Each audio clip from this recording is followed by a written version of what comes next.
Builders. Welcome to Black Renaissance Worldwide BRW episode 23, The Marketplace. I am Rochelle, and if you are here right now, you are witnessing infrastructure being laid brick by brick, week by week, and minute by minute because I am the entire production team and I have been working for hours already on the show and yet wasn't quite there yet. So I'm going to finish putting up a few things before we get started today so it'll make sense and you can enjoy yourself. So give me about 5 more minutes. You're welcome to hang out with me if you want to, but I wanted to make sure that I always show up on time, even if I'm not always 100% ready. You work with what you've got and you keep moving. All right, so here we go. Gonna add some fun stuff today.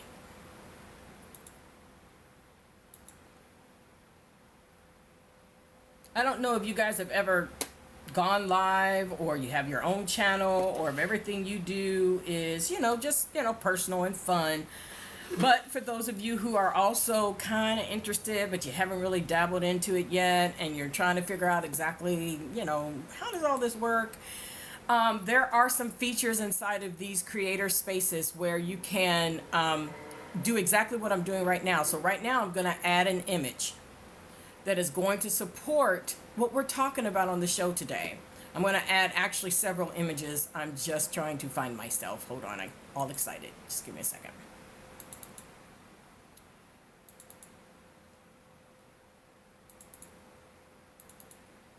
Okay, so, and I like to kind of put my pictures in order. We're just going to get the material up today. So I definitely want to, we might need to move some people around. Again, a production situation that I would have handled in a different sort of way if I was not already live. So,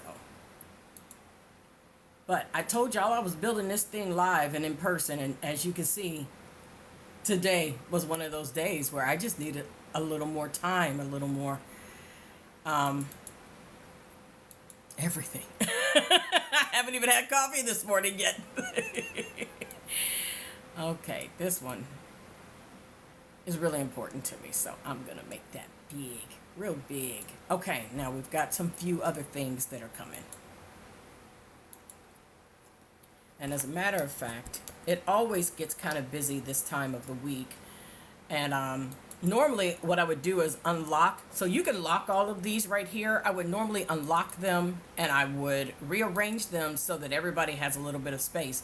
We are absolutely not going to do that today together. We're going to just add and we're going to keep things moving. And if you like to come to all 3 shows every week, tomorrow at the Sanctuary at 11 a.m., then it'll look a little bit different. But we're going to keep moving today because I'm all kinds of excited to spend some time with you. Okay, guys, just a second.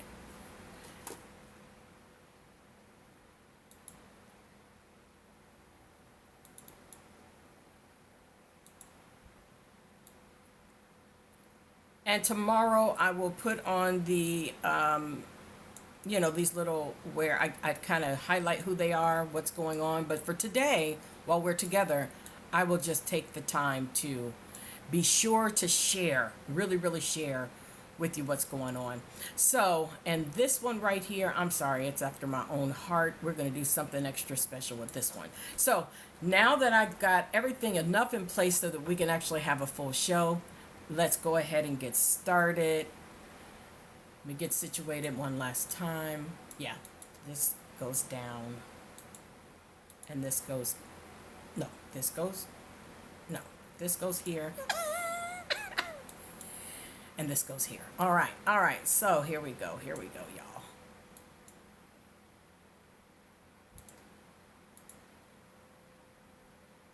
Oh my goodness, I was really busy this morning trying to get all of this done for us. If you've ever heard, Don't do that. Okay, hold on, y'all. I think when you have,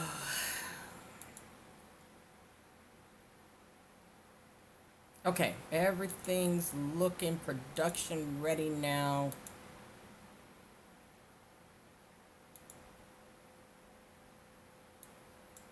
Okay, I think we are ready to go.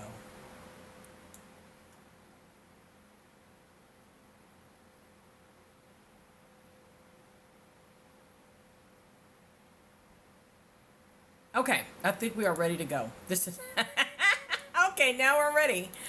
Okay, guys.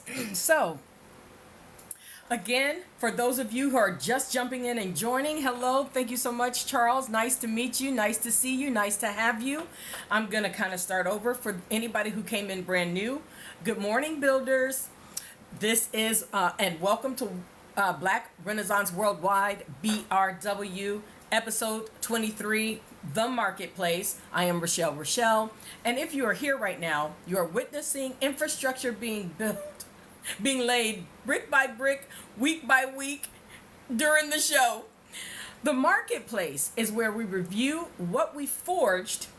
We feature a forge every week on Wednesdays, spotlight what our diaspora is building, connect you to resources that serve our community, and lay out exactly what BRW needs to grow. This is the commerce floor. Okay, let's get some of these out of my face. Okay, this one I want to be able to play with though. Hold on. Did that to myself, didn't I?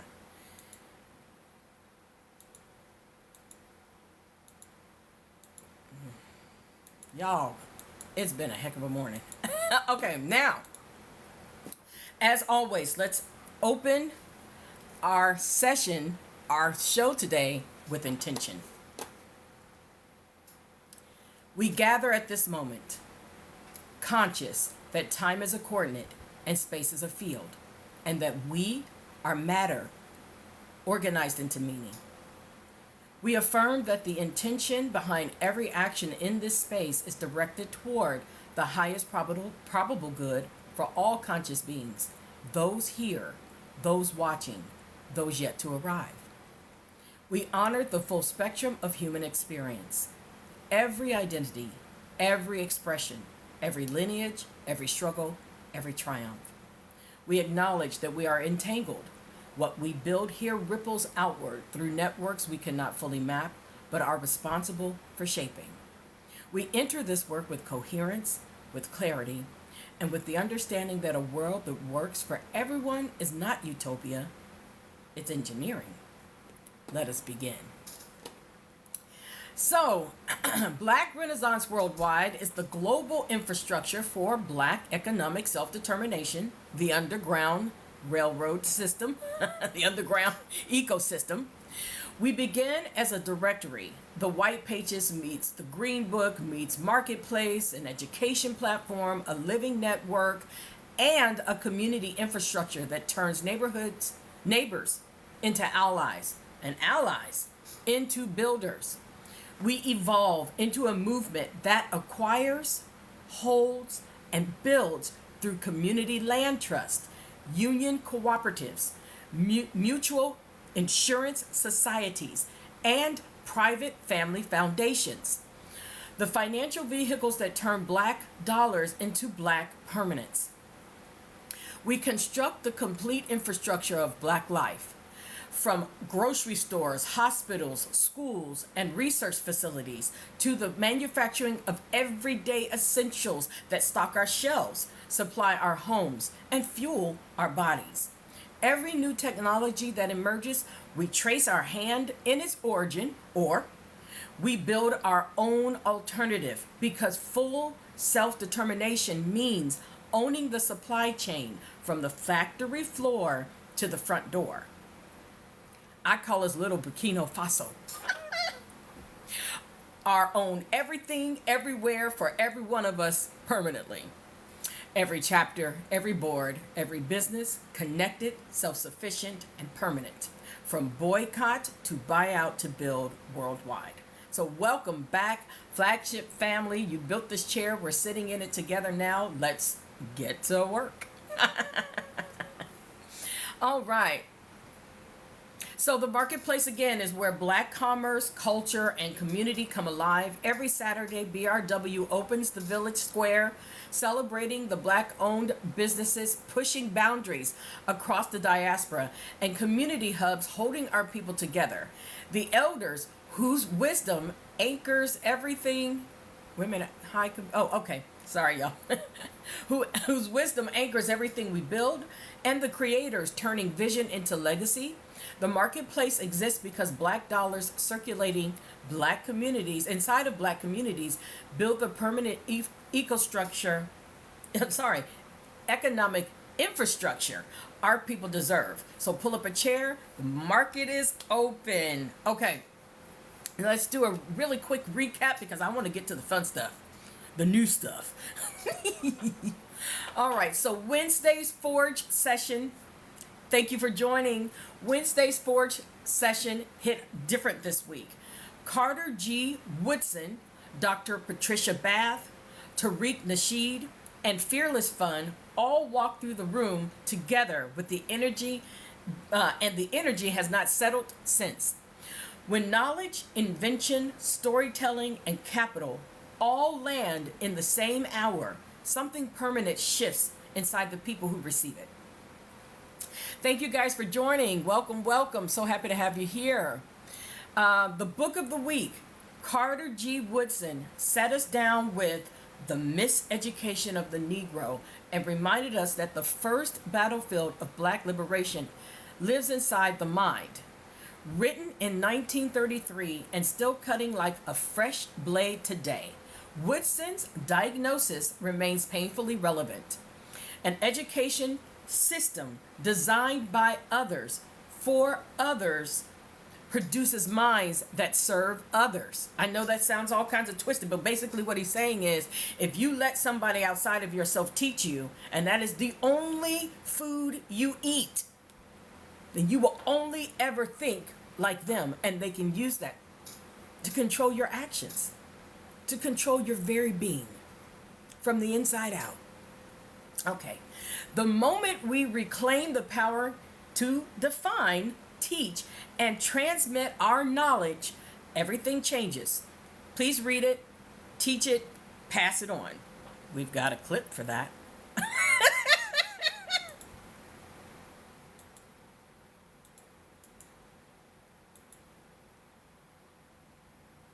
Let me make sure I got it copied because everything that could have happened a little different this morning happened. So I'm double checking today.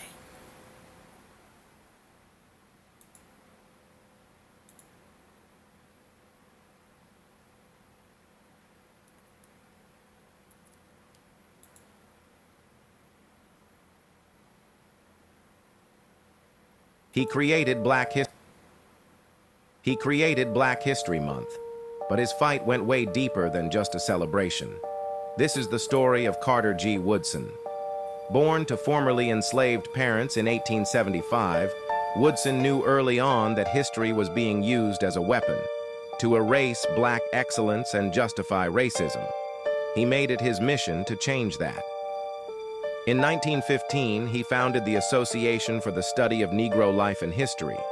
In 1926, he launched Negro History Week, which later became what we now celebrate as Black History Month. But Woodson's real goal wasn't a week or a month, it was year-round education.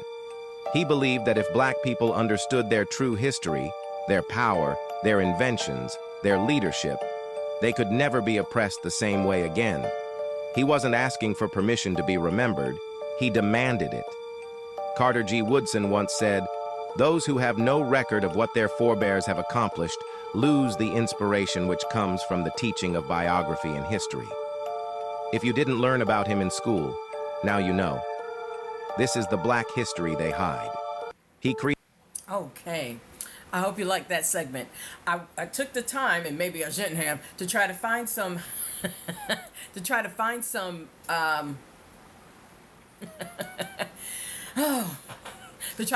new little segments for you. And they're yelling at me, appeal, collaboration. I keep trying to find people to collaborate with, not just digitally, but in person. My intention for the show was originally to have guests on every week and have them feature their own services and wares. That hasn't gone away. It's just not manifested quite yet, and that's okay. We keep moving, right? This is what this is all about. All right, so that was our book of the week. Our creator of the week, Tariq Nasheed, proved that Black storytelling thrives when Black people hold the camera, hold the budget, and control the distribution. His Hidden Colors documentary series brought suppressed African and African American history to millions of viewers completely outside the Hollywood system, financed by the community, built for the community, owned by the creator. That is the blueprint for Black media independence in every generation. And I have another little special clip for that. I thought this one was especially neat, so let's see what we can do.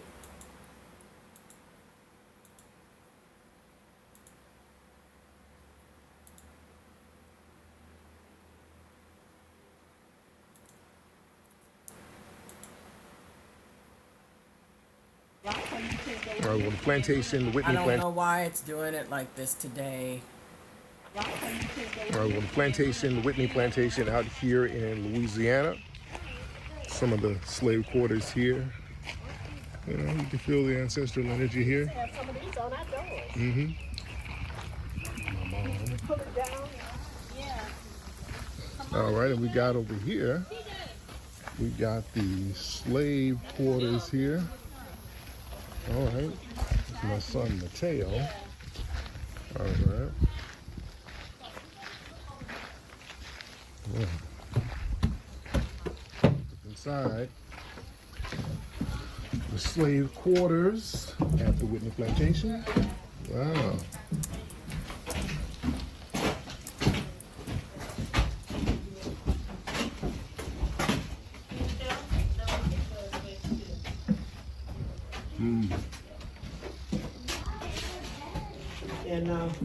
Slave quarters. Well, the plantation, the Whitney Plantation out here in Louisiana. So I hope you enjoyed that little clip. I just thought it was really neat that that's not what I was looking for. I was expecting for him to be, you know, talking about himself or, you know, something like that, right? But when I saw it, I was like, oh, I got to share. So I hope you enjoyed that. He has a network, a documentary. He's got a lot going on, and I do mean it. He is blazing a trail. So if you want to check him out, and on top of that, good looking too. My goodness. Delish. So the inventor of the week was Patricia Bath. Dr. Patricia Bath looked at a world where millions lived in preventable blindness.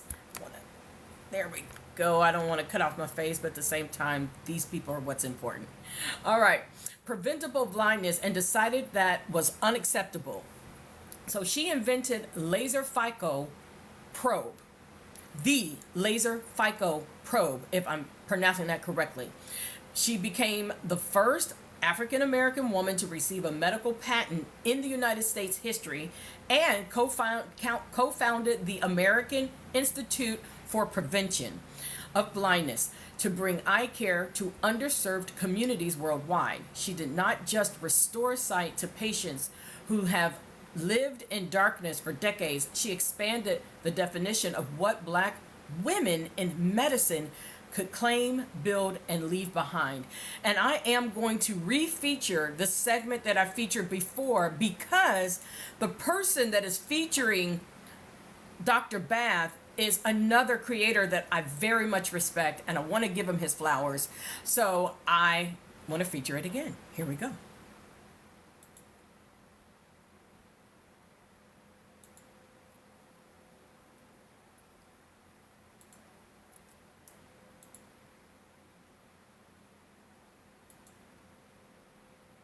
If you've ever heard of cataract surgery, you have this Black woman to thank. Let's talk about Dr. Patricia Bath, the doctor and inventor who changed how the world sees eye care. In 1973, Dr. Bath became the first Black person to ever complete a residency in ophthalmology, aka an eye doctor. During her training, she convinced professors at Columbia to operate on blind patients for free, which led to the first major eye operation in Harlem. She then went on to become the first woman chair of ophthalmology in the United States, and also became the first woman faculty at UCLA.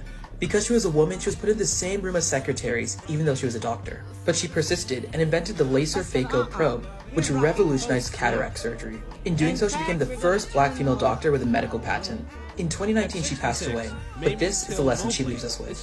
When I achieve these things, it helps what other women and other people of color, black women, can do. But keep in mind,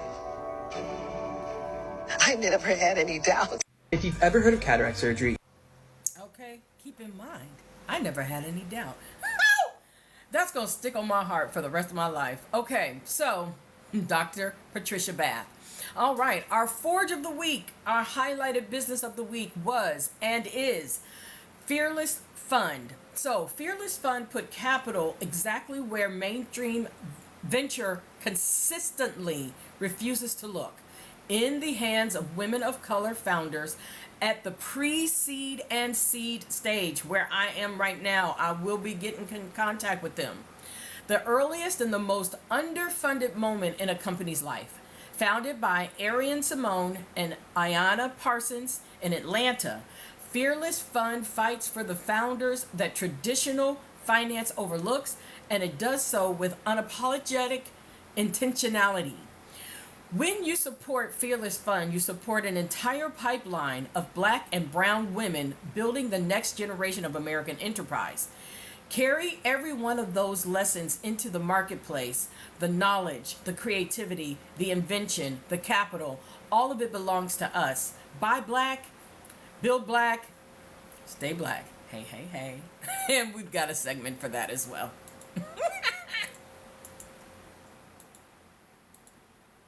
Okay.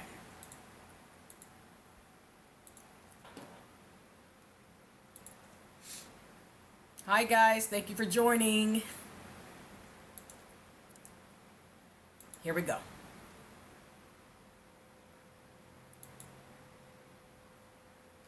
I think when you have a lived experience as a Black person in America, there's this driving force to want to level the playing field for those who've been marginalized or underrepresented, because that's been me, my entire life. So I think that's really what drives my appreciation for the value and impact of diversity, equity, and inclusion. Perfect. Now, our elder of the week this week is someone that I see myself in her, and I want you to understand that I am in my early 50s, and she was just a lifetime away from me. We spent time on this earth together, and it's amazing when you think about her story. So, Mamie Till Mobley. On August 28th of 1955, 14-year-old Emmett Till was murdered in Money, Mississippi. His mother, Mamie Till Mobley, made a decision that changed the course of American history. She opened the casket. She demanded an open funeral. She let the world see what hatred had done to her son. And in doing so, she lit the match that accelerated the civil rights movement. Jet magazine published the photographs. The world recoiled. Rosa Parks later said she thought of Emmett Till when she refused to give up her seat. Mamie Till Mobley did not stop there. She spent the remaining decades of her life as an educator, activist, an advocate. I wanted to put those two together. Founding the Emmett Till Foundation and teaching in Chicago public schools until her death in 2003. She transformed the most devastating grief a mother can carry into a lifelong act of service for every Black child who came after her son. Her lesson endures, bears witness, speaks clearly, and refuses to let the world look away. That is the inheritance she left us.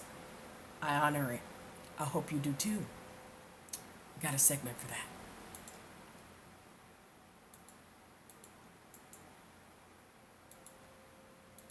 Now, this segment is about 2 minutes long. It is a little longer than the ones that I normally feature, but it's Miss Mobley. No question.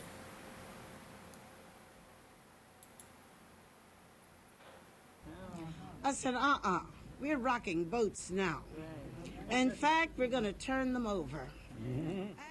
At 66, Mamie Till Mobley is still outspoken. She and civil rights activist James Farmer were in Boston this week to receive Lifetime Activism Awards from a Massachusetts senior citizen action group. I never thought I'd meet you in person, but I thank the Lord God that I did. Normally, I think some women would have just buried their son and forgot about it and went on with their lives. But this is one woman that kept on to make the civil rights movement go on. We must set out to do our life's work so well that nobody could do it better. In Chicago, Till organizes a group called the Emmett Till Players, young people who travel with her to spread the message of the civil rights era through the words of people like Martin Luther King. As I pass along, if I could cheer somebody with a word or a song, if I could show somebody that he is traveling wrong, then my living will not be in vain. Lord. Tell me why, some of the reasons, or some of the answers you came up with as to Okay, don't want to get a violation. Apparently I'm still not doing this quite right. But you do get the gist. And I really thought her segment of her speaking was going to be a little bit longer. So I was a little disappointed by that as well. So we might as well not get violated for no reason. I hope you guys are having a super Saturday morning. All right, so moving on to even happier things to talk about. Okay, let's back up a little bit so you can see me better. I keep trying to arrange the situation so it's good for you, but it's got all good information around it, right? Okay, here we go. We're going to go to the next segment. Okay, so I've got an announcement. Woo-hoo! All right, so this right here, I'm going to put it right in your face because I'm so proud. This right here is my announcement today. Oh, okay. We don't have that much space. Wait a minute. Okay. Uh-huh. All right. You live and you learn and then you get loves. Okay, I want to talk to you about this. So, 3 things every child needs before they turn 1 by R.J. Cricket. That is my publishing name. Your host has something to share. 3 things every child needs before they turn 1 is a financial Head Start guide for Black parents. Written by someone who spent 10 years inside 2 of America's most powerful financial institutions, watching wealthy families quietly set their children up for life. R.J. Cricket produced the paperback, opened the accounts, and watched the trust documents and custodial brokerage statements move through the system, and kept asking one question. Why does nobody in our community know about this? This book is the answer. Here is an excerpt. The typical white family in America holds about 8 times the wealth of the typical Black family. 8 times. The gap did not appear overnight, and it will not close overnight. It closes faster than most people think when the right tools get put in place at the right time. The right time is birth. R.J. Cricket. 3 things every child needs before turning 1. A trust account, a UTMA custodial brokerage account, and a whole or a universal indexed life insurance policy. These 3 tools, 1 decision, 1 generation. That is the wealth gap closing in real time. We are 1 generation away from being where we need to be if we also implement the education that I will be broadcasting here. Oh, trust me, there's so much more to come. That's just the tip of the iceberg. So I wrote that so that you can get on the good foot. I really encourage you to either read it yourself, buy it and give it to a parent, the next child that is born in your friends and family circle. Just read it. Just read it. If I'm lying, it'll be disproven, right? Okay, there you go. But that's my book. I wrote that. Hey, hey, hey. And I'm published now. So you can pick it up at Amazon Kindle today and put your child's name on something permanent. Amazon.com. I know, not black owned, but we're getting there. One step at a time. We got to get somewhere, somehow, some way, one step at a time. But we keep the same intention. And that brings us to our next bit of conversation. All right? Okay. That brings me right to our next bit of conversation. The BRW community movement. The real talk on buying black. Now, I want to have a conversation with you a little bit this morning. This is a note from your host, Rochelle. I know, bunch of different names, right? Okay. This Sunday's Sanctuary music looks a little different, and the story behind it is worth telling. So my tablet, what I do on Sundays to keep from having any violations is I play. So let's back up a little bit. I apologize. The sanctuary is where we come and we decompress. I work on BRW live.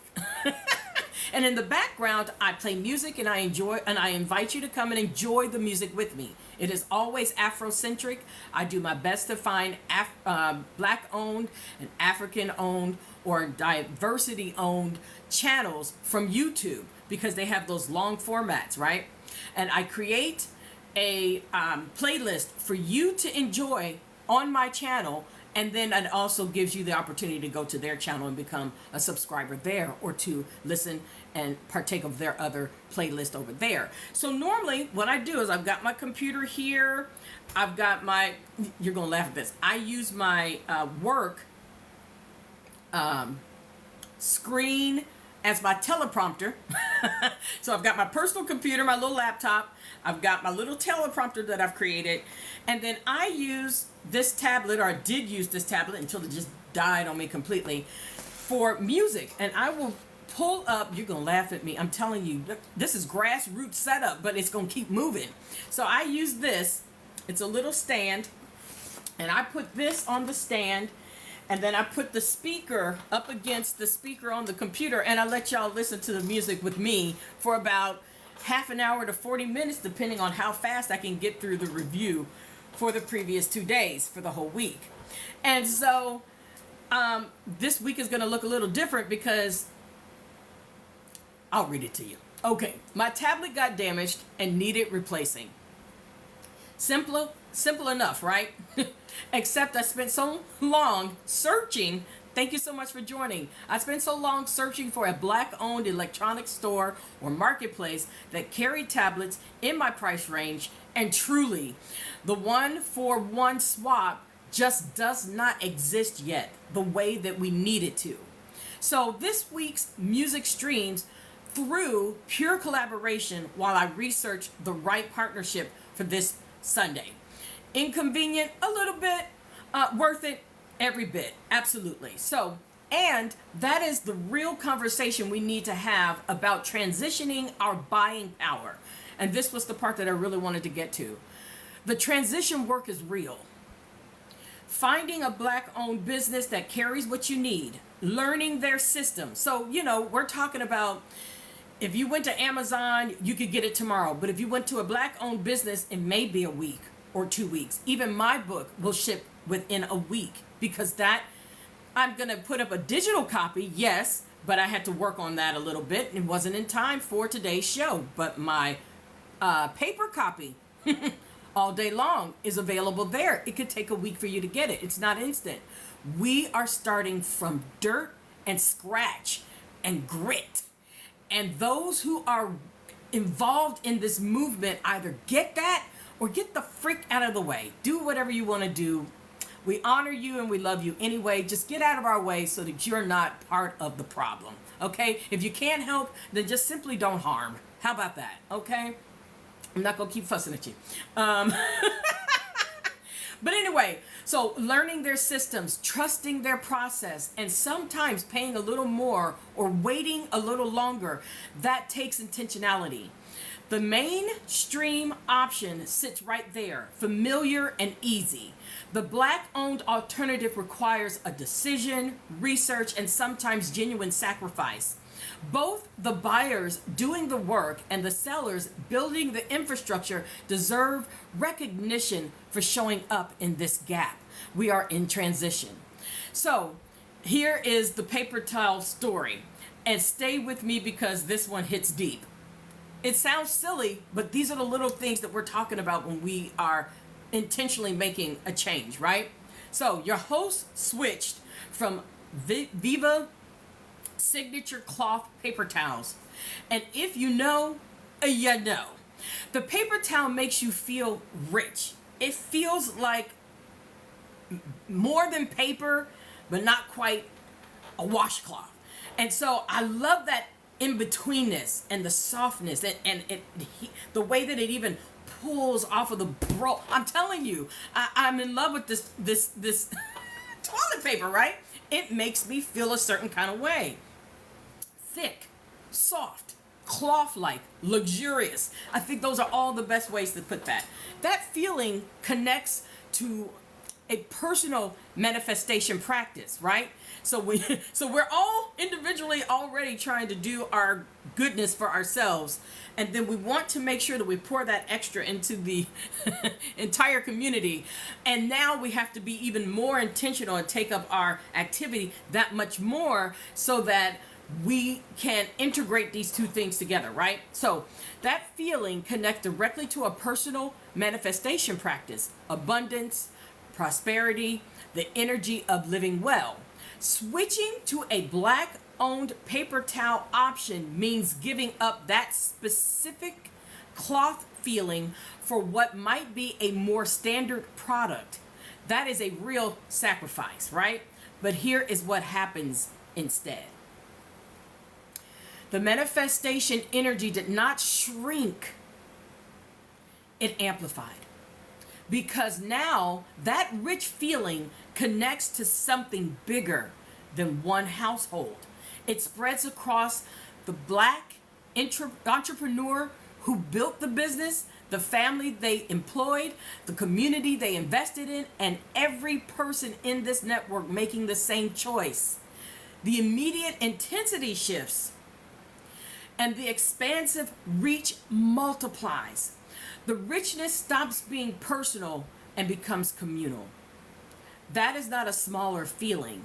That is a larger one. So be gentle with yourself. Make the transition at your own pace, but make the transition.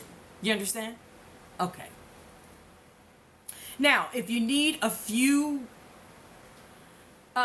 companies to go look at, I did not have an opportunity to put them here because where was I going to put them? But the Lip Bar expanded into household and lifestyle products at the, it's the LIBAR.com. So they were not able to get the full name, the Lip Bar, but they do have the LIBAR.com. Another company is Fulton and Roque, Black-owned home goods and lifestyle brand. And I really want to spell that second name for you. So Fulton and Roque, ROARK, a new name for me. Partake Foods, Black-owned, founded by Denise Woodward. Black Paper Party, I'm a little familiar with them. Black-owned paper goods company founded by Geneva Vanderzeel. And then another one, Black, it's called Green Black, but it's spelled Green BLK. Black-owned sustained household products. There's also Leafy, if I'm not mistaken. There's another one that I featured that is for washing powder for your clothing. We're out there.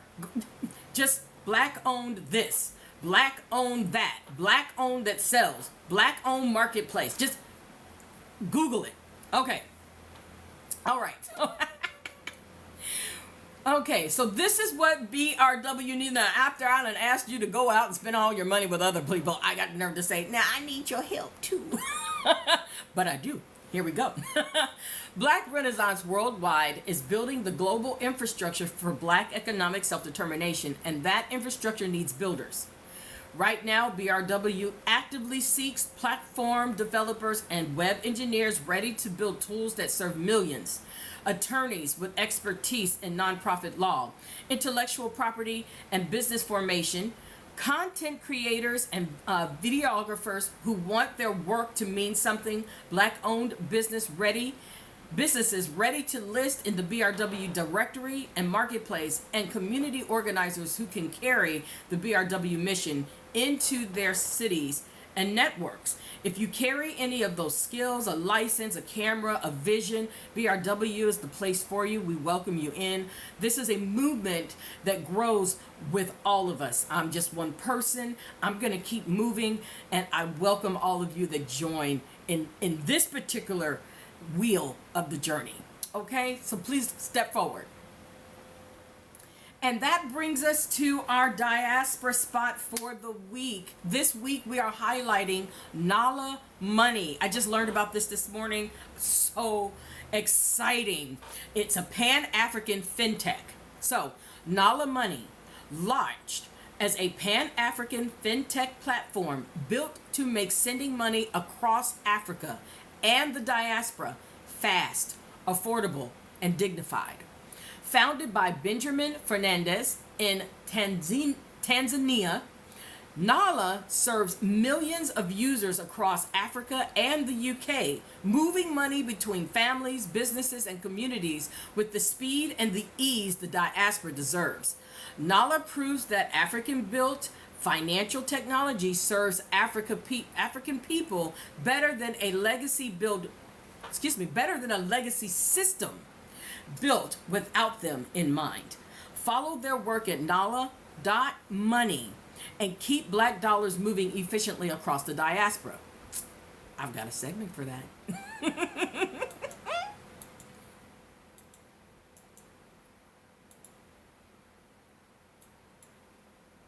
Okay.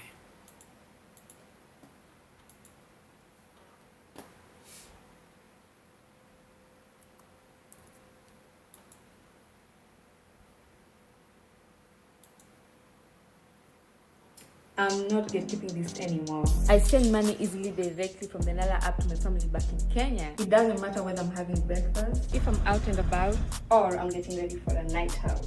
Nala is the best way to send money back home. With no fees, incredible exchange rates, and 98% of transfers arriving under 5 minutes. Send money to Kenya, Uganda, Tanzania, and Rwanda with Nala app. Oh man, that is so exciting. I can't wait until we build something like that here. I guarantee somebody is on top of that.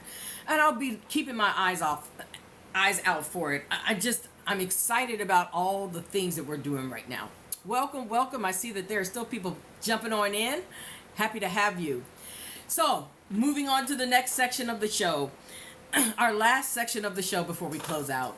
The community hub of the week. The Gathering Spot in Atlanta, Georgia.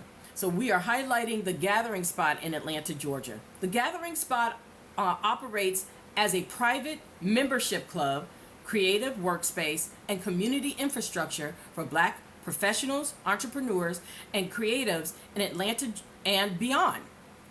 Co-founded by T.K. Peterson and Ryan Wilson, the Gathering Spot gives Black excellence a physical home, a place where deals close, ideas ignite, collaborations form, and community deepens over a meal, a meeting, or a moment of rest.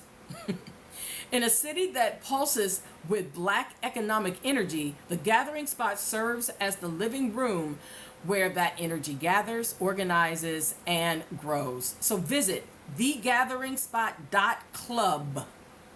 Thegatheringstop.club. And I'm going to put it down here underneath its picture for tomorrow to learn more and to connect with the community. I've got a segment for that.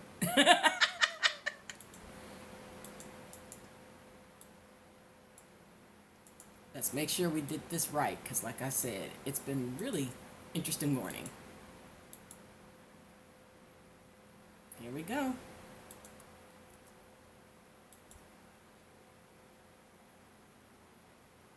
Hi, I'm Ryan Wilson, CEO and co-founder of The Gathering Spot. Now, Juneteenth is a very important day for us here at TGS. It's the day that we actually became a real company in 2014. Now, we didn't end up opening the first Gathering Spot in Atlanta until 2016, but it was Juneteenth 2014 where the business became a business. Now, this Juneteenth, we're ending our Vanguard membership. This is the last opportunity for you to join the membership community and have your name on the wall and before dues increase. After Juneteenth, dues will increase for the first time in 8 years, and we also are not going to add any more names to our founding member wall that you see in the halls of the club. So if you're interested, we would love to have you apply, and thank you to everyone that is already a member of this club. We wouldn't be anywhere without you, and we appreciate you. See you soon.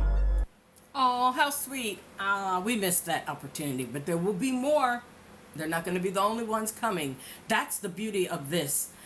Everybody can get involved. Each and every one of us can open our own directory. We can open our own whatever it is. And we're going to be here to support you. You just got to keep yelling, letting us know that you're there. Show up so we can connect and that sort of thing. But I've preached at you quite a bit today. We're going to keep this light and lovely. I know I've got some things to look forward to on this Saturday afternoon, some activities that I've been invited to, so I'm looking forward to that. I hope that you do too, and if nothing else, just get some rest and enjoy yourself. And if you're at work, then let me thank you for being at work and for doing, spending your energy and your time with us here and also with the customers and the work that you do. And so let's close with intention as well. Okay. Sorry, y'all, I got cats. What we have shared here has entered the record. Not merely digital, but neural, social, and ancestral. The connections made, the knowledge transferred, the capital circulated. These are not ethereal, they are structural. We release this session with gratitude for the attention, the labor, and the trust invested by everyone present. We carry forward the understanding that our individual thriving is bound to collective thriving biologically, economically, and spiritually. We affirm that the world we are building is one where dignity is non-negotiable, where resources flow equitably, and where every voice that was suppressed finds amplification. This is not the end. This is a node in a network that continues. Go build, go connect, go belong. We return when the coordinates align. So, call to action, everybody. Builders, before you go, here is how you plug in and stay connected to everything BRW is indeed building. By all means, I could use your support with the book. If you know a parent, if you know that you are a parent and you've never heard of any of these products, or you have never heard how these products interlock, please grab a copy. I appreciate you right there, Amazon. Don't forget, here's my Gmail account, Black Renaissance Worldwide Gmail. We've also got the at Black Renaissance Worldwide, BRW on the U of the tube. And we're still doing our countdown. We're up to 88%. We're trying to reach 2,000 over on the YouTube. I want to thank you there as well. I saw that my count went up, not by a lot, but every single subscription makes a difference. And I appreciate all of the love and support and the time that you took to even go over there and subscribe. So I encourage you, if you haven't already done that, go over there. I've also decided I'm probably going to switch up the format a little bit. I guess I'll try to start. No. I have to think about when I'm going to start, because it was suggested to me that if I do the live here, because originally I was trying to do both lives at the same time. Let me just say that did not go as well as I wanted it to. It doesn't mean I won't attempt it again. It just means that I'm not knowledgeable enough yet to have made that work like I really wanted it to. So I do the live here on TikTok first, and then I go share it on the YouTube. I've been doing it like a week after, but it's been suggested to me maybe to, put it on the same day so that everybody knows and they get the full benefit of the show when it is occurring and that sort of thing. So Let's see what kind of new things we can learn and create. But even just this, look at how I learned how to do all this stuff, you guys. To me, that's a big deal. To you, it may seem a little bit busy, but until I know how to do better, we'll keep doing what we know works, and then we'll just implement new things as we learn. And that's what this whole thing is about. Now,